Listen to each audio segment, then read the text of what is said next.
Tout va changer plus vite que vous ne le pensez. Ce qui arrive n'est ni un krach, ni un sauvetage, ni une crise classique. C'est bien plus discret que ça et beaucoup plus dangereux si vous n'êtes pas préparé. Selon le contenu que vous venez de voir, 4 700 milliards de dollars sont sur le point d'entrer dans l'économie américaine. Pas progressivement, pas sur plusieurs années, en moins de 9 mois. Et pendant que la majorité regarde ailleurs, l'argent, lui, a déjà commencé à se déplacer. Voici le paradoxe. À la surface, tout semble normal. Les marchés tiennent, les discours rassurent, mais en coulisses, Wall Street knows, institutions know the money is already positioning. Ce n'est pas une opinion, c'est un comportement. Quand le capital se place avant les titres, ceux qui attendent les confirmations officielles n'entrent pas trop tard. Ils n'entrent pas du tout. Et si vous pensez que ça ne vous concerne pas, détrompez-vous. Ce type de mouvement ne fait pas perdre de l'argent aux retardataires. Il les appauvrit autrement. Leur pouvoir d'achat recule pendant que les actifs montent. Ils regardent que le train passé, convaincus qu'ils ont évité un risque, alors qu'ils ont surtout raté le transfert. Ce n'est pas une question de politique. This isn't political. Peu importe ce que vous pensez de Trump. Ce qui compte, c'est ce qui se produit quand près de 20% de l'économie est injectée presque d'un seul coup dans le système. L'histoire montre toujours la même chose, mais jamais à cette échelle. Et surtout, il y a un détail clé que presque personne ne regarde au bon moment. Une date. Un point de bascule. C'est là que tout commence vraiment. Tout le monde parle d'allègement fiscal, mais c'est une lecture superficielle. Ce qui s'est passé en mars 2025 avec l'adoption des nouvelles baisses d'impôts n'était pas un événement isolé. C'était le déclencheur d'un calendrier. Un calendrier conçu pour faire entrer l'argent en plusieurs vagues, pas d'un seul coup, précisément pour éviter l'alerte générale. Le contenu est clair sur un point factuel. L'impact économique ne se concentre pas sur une seule date. Il se déploie en 3 grandes phases. D'abord, d'avril à juin 2026, la saison des remboursements fiscaux. Sauf que cette fois, elle est avancée. Les premiers remboursements commencent dès fin février, ce qui n'est jamais arrivé à cette échelle. Ensuite, de juillet à septembre, vient la rapatriation des liquidités des entreprises. Et enfin, au 4e trimestre, l'effet le plus silencieux, mais aussi le plus puissant, la dépréciation accélérée et l'investissement des entreprises. Voilà ce que la plupart des gens ratent. Ils attendent une annonce spectaculaire, un discours, une crise. Or ici, tout est déjà voté. Tout est déjà chiffré. Selon les estimations citées, environ 1 200 milliards de dollars iront directement aux ménages sous forme de remboursement, soit en moyenne 8 500 $ par foyer. En parallèle, 2 100 milliards reviendront des comptes étrangers des entreprises américaines. Et 1 400 milliards supplémentaires seront injectés via l'investissement et les dépenses d'équipement. Ce n'est pas une théorie. Ce sont des montants précis, étalés sur moins de 9 mois. Et la vraie question n'est pas « est-ce que ça va arriver ?»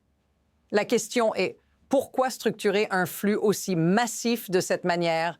Pourquoi en vague? Et surtout, qui a intérêt à être positionné avant que la première vague ne soit visible par le grand public? Parce que c'est ici que le schéma commence à se répéter. Et une fois que vous le voyez, vous ne pouvez plus l'ignorer. Il faut maintenant poser une affirmation claire, puis la tester immédiatement contre les faits. Voici l'affirmation. Ce flux de liquidités ne profite jamais en premier aux investisseurs ordinaires. Il profite d'abord à ceux qui se positionnent avant que l'argent n'apparaisse dans les comptes. Et le contenu que vous avez fourni le démontre noir sur blanc. Regardez le détail factuel. Le texte précise que nous sommes déjà dans la phase où « The bill has passed, but the money hasn't moved yet ». C'est un moment très particulier dans les cycles de marché. Rien n'est encore visible pour le grand public, mais les acteurs institutionnels, eux, agissent. Selon le contenu, à ce stade précis, on observe un affaiblissement discret des secteurs défensifs comme les services publics et les biens de consommation de base, pendant que growth stocks and small caps quietly begin to outperform. Ce n'est pas une opinion, c'est un schéma déjà observé. Autre détail concret, volatility drops, the VIX fade. Quand l'incertitude disparaît avant que l'argent n'arrive, ce n'est pas parce que le risque a disparu. C'est parce que le marché a déjà intégré l'événement. Et c'est exactement à ce moment-là que la majorité des investisseurs fait l'erreur inverse. Ils attendent une confirmation visible. Regardez ce qui s'est passé fin 2016, juste avant les précédentes baisses d'impôts. Le contenu cite un chiffre précis. Les petites capitalisations ont progressé de 15 % en 3 mois, pendant que les grandes capitalisations gagnaient seulement 6 %. Le Russell 2000 a surperformé le S&P 500 de 9 points en un seul trimestre. Pas après l'arrivée de l'argent, avant. Maintenant, observez ce qui manque volontairement dans le discours public actuel. Personne ne parle de cette phase silencieuse. Personne ne met en avant le fait que le marché commence à se repositionner quand rien ne se passe encore. Et c'est précisément pour ça que cette fenêtre est la plus rentable et la plus inconfortable psychologiquement. Parce que se positionner ici, c'est agir sans applaudissements, sans validation médiatique, sans certitude apparente. Et c'est exactement pour ça que presque tout le monde rate cette étape. Mais ce n'est que le début. Car lorsque la première vague devient visible, la dynamique change brutalement. Et là, les comportements humains entrent en jeu. À partir de là, la mécanique s'accélère et c'est là que la situation cesse d'être abstraite. Quand la première vague devient visible, on n'est plus dans l'anticipation, on est dans la réaction. Le contenu le dit clairement. La deuxième phase correspond au refund flood. Et cette fois, l'argent n'est plus théorique. Il arrive directement sur les comptes bancaires, plutôt que jamais, dès fin février. C'est un détail clé. Historiquement, cette fenêtre n'a jamais été aussi avancée. Et voici pourquoi cela change tout. Quand les ménages reçoivent un afflux soudain de liquidités, ils ne se comportent pas comme des modèles économiques. Ils ne réfléchissent pas en termes de cycle. Ils agissent. Le texte est précis sur ce point. Les gens ne thésaurisent pas les gains exceptionnels, ils les utilisent. Et cette utilisation déclenche une réaction en chaîne. On a déjà vu ce scénario à plus petite échelle. En 2008, lors des chèques de relance sous Bush, les ventes de détail ont bondi de 12 % en un seul mois. Cette fois-ci, le montant injecté est 7 fois plus important. Ce n'est pas une exagération, c'est une comparaison directe citée dans le contenu. La normalisation d'un stimulus de cette taille est précisément ce qui rend la situation dangereuse pour ceux qui sous-estiment l'effet. Et c'est ici que quelque chose d'anormal devient soudain banal. Une économie déjà tendue, avec un chômage historiquement bas et une demande encore comprimée, reçoit un choc de liquidité massif. Ce n'est pas une reprise. Le contenu le dit sans détour. This is rocket fuel poured onto an already hot economy. La plupart des investisseurs ont été conditionnés à chercher des signes de retour à la normale. Or ici, la normalité disparaît, la vitesse augmente, les réactions se raccourcissent. Et plus le mouvement paraît évident, plus il est déjà avancé. Mais voici le point que presque personne n'ose formuler à ce stade. Ce n'est pas encore le moment le plus puissant du cycle. Le vrai basculement arrive quand ce comportement des ménages commence à se refléter dans les résultats des entreprises. Et là, la troisième vague entre en scène. C'est à ce moment précis que le cycle change de dimension, parce que l'argent ne circule plus seulement entre consommateurs et commerce. Il remonte dans le système. Quand les ménages dépensent, les entreprises encaissent. Et ce que montre le contenu, c'est que cette phase crée un effet de miroir extrêmement rapide.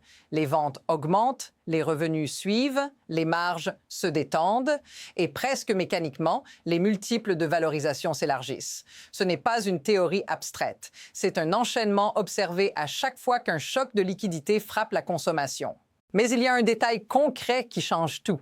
Selon les données citées, sur les remboursements reçus par les ménages, environ 35 % partent vers le remboursement de dettes, cartes de crédit, prêts auto, prêts personnels.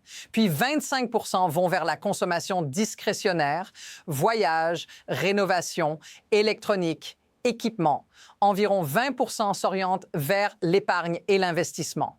Le reste couvre les dépenses essentielles. Cette répartition est cruciale parce qu'elle montre que l'argent ne disparaît jamais. Il se déplace. Et quand cette part destinée à l'investissement commence à affluer vers les comptes de courtage, quelque chose de très spécifique se produit.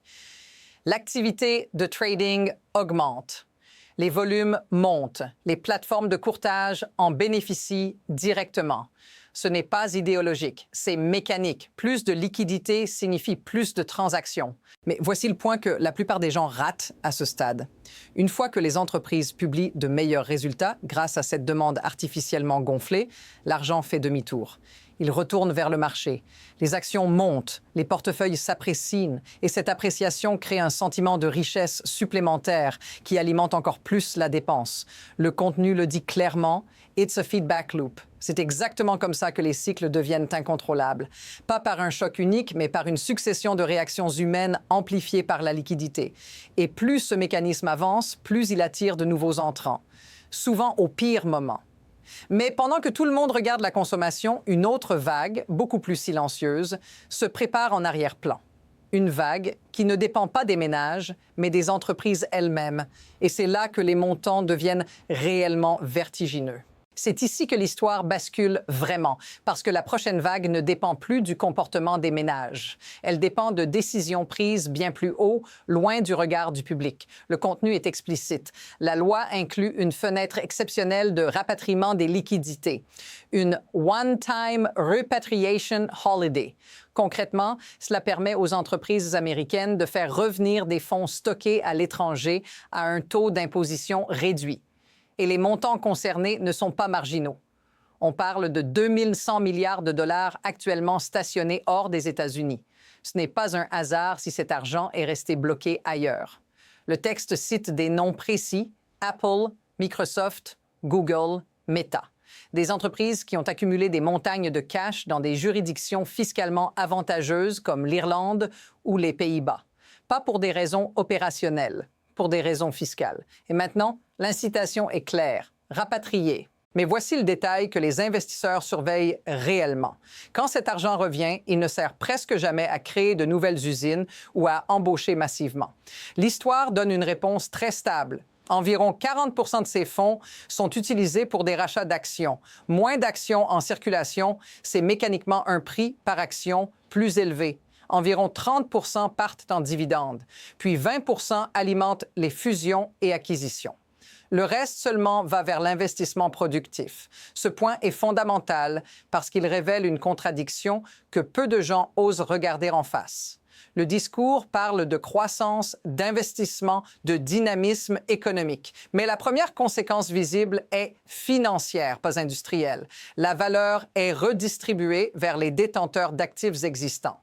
Et ce n'est pas une hypothèse. La dernière fois qu'un mécanisme similaire a été mis en place, en 2004, 312 milliards de dollars ont été rapatriés. Cette année-là, le S&P 500 a progressé de 15% et les valeurs technologiques de 22%. Cette fois, le montant est encore une fois plusieurs fois supérieur. C'est là que beaucoup de spectateurs commencent à comprendre que ce mouvement n'est pas linéaire. Il favorise certains profils, certains secteurs, certaines structures et en laisse d'autres complètement à l'écart. Mais ce n'est toujours pas la vague la plus lourde, car une fois que les entreprises ont sécurisé leur bilan et récompensé leurs actionnaires, il reste une incitation encore plus puissante à exploiter, et elle arrive juste après. C'est à ce stade que la mécanique devient presque impossible à ignorer parce que l'incitation n'est plus psychologique, elle est comptable. Le contenu décrit une mesure clé, la dépréciation accélérée. Les entreprises peuvent désormais déduire immédiatement 100% de leurs investissements au lieu de les étaler sur plusieurs années. Dit simplement, chaque dollar dépensé maintenant devient fiscalement plus rentable que le même dollar dépensé plus tard. Et quand vous donnez ce signal à des entreprises géantes, elles ne réfléchissent pas longtemps. Le chiffre est là.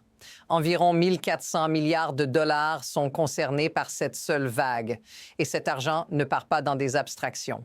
Il se transforme en machines, en infrastructures, en automatisation, en intelligence artificielle, en énergie, en relocalisation des chaînes d'approvisionnement. Le texte cite des secteurs précis: équipements lourds, ingénierie, systèmes informatiques, réseaux énergétiques. Des dépenses visibles, mesurables, impossibles à masquer. C'est ici que quelque chose devient normal, alors que ça ne devrait pas l'être.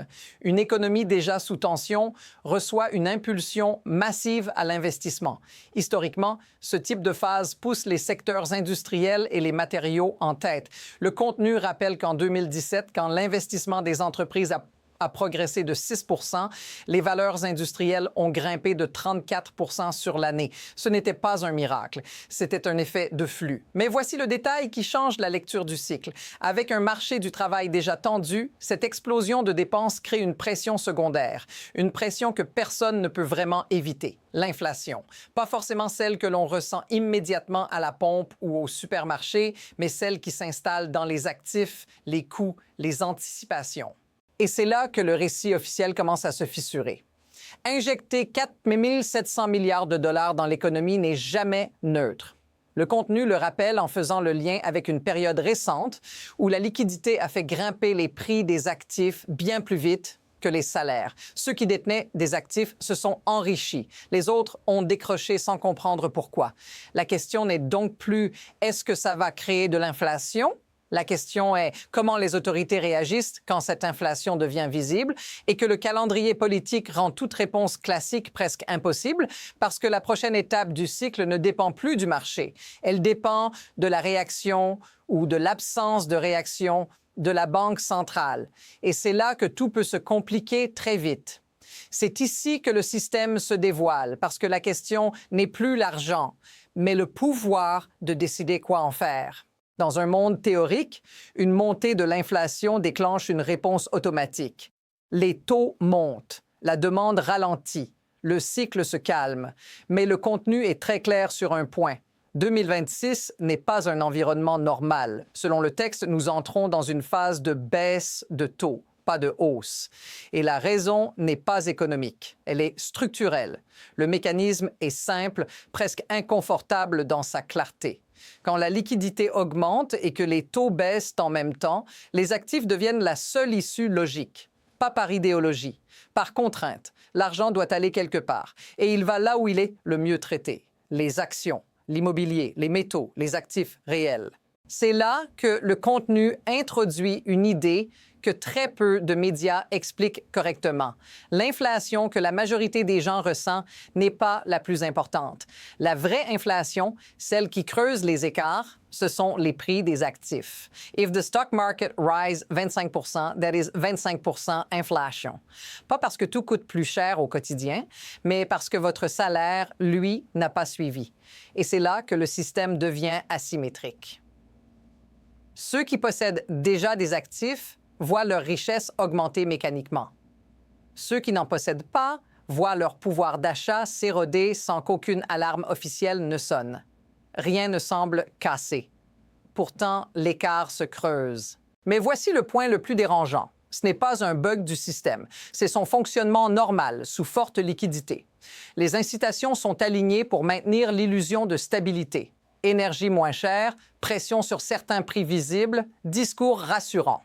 Pendant ce temps, l'inflation réelle se loge ailleurs, hors du champ émotionnel immédiat. Et c'est exactement pour ça que cette phase est si dangereuse pour ceux qui se fient uniquement aux indicateurs traditionnels. Parce que le système ne vous avertit pas quand vous perdez du terrain. Il vous le montre plus tard, quand il est déjà trop tard pour réagir calmement. La vraie question devient alors, combien de temps ce déséquilibre peut-il durer avant que quelque chose force un ajustement brutal? Et surtout, à quoi ressemble la suite immédiate si cette trajectoire se poursuit encore quelques trimestres? C'est là que le futur proche commence à se dessiner et il n'est ni totalement euphorique, ni immédiatement catastrophique. Il est instable. Le contenu trace une ligne temporelle très précise. La liquidité pousse les marchés plus haut en 2026. C'est le scénario central. Mais il introduit aussi une zone de friction claire. Si l'inflation réapparaît comme en 2021-2022, alors les hausses de taux reviennent en 2027. Ce n'est pas une prophétie. C'est une condition et les marchés détestent les conditions incertaines. On a déjà vu ce film. En 2021, tout montait. Puis en 2022, le régime a changé brutalement. Les chiffres cités sont sans ambiguïté. Les valeurs énergétiques ont progressé de 65 % pendant que la technologie chutait de 35 %. Même économie. même pays. Mais un changement de politique monétaire a complètement inversé les gagnants et les perdants. C'est ici que beaucoup d'investisseurs font l'erreur la plus coûteuse du cycle. Ils confondent tendance et permanence. Ils croient que ce qui monte continuera de monter indéfiniment. Or, le contenu est très clair. La stratégie ne consiste pas seulement à profiter de la hausse. Elle consiste à savoir quand réduire l'exposition aux actifs les plus chers et faire pivoter vers ceux qui bénéficient d'un durcissement. Et ce moment n'est jamais annoncé proprement. Il arrive quand tout fonctionne encore. Quand les marchés sont hauts, quand les discours restent confiants, quand vendre semble irrationnel, c'est exactement pour ça que si peu de gens y parviennent. Mais avant même d'en arriver là, le cycle offre encore une phase clé, souvent mal comprise. Une phase où l'argent continue d'affluer, mais où son comportement change subtilement. Il devient plus sélectif, plus opportuniste, plus nerveux. Et c'est cette transition entre abondance et méfiance qui détermine qui sort du cycle renforcé et qui reste coincé au sommet. À la fin, tout se résume à une seule illusion et elle est incroyablement puissante. Quand vous regardez ce type de cycle se dérouler, rien ne semble urgent. Les marchés montent progressivement. Les explications paraissent rationnelles. Les médias parlent de confiance, de croissance, d'optimisme et c'est précisément là que le piège se referme. Parce que les plus grands transferts de richesse ne ressemblent jamais à des chocs. Ils ressemblent à des périodes où tout va plutôt bien. Le contenu que vous avez fourni pointe un fait dérangeant. L'argent circule même quand les gens pensent se protéger. S'ils dépensent, il alimente les entreprises. S'ils épargnent, il finit dans les marchés via les plateformes de courtage. Dans les deux cas, la liquidité ne s'arrête pas. Elle change simplement de chemin.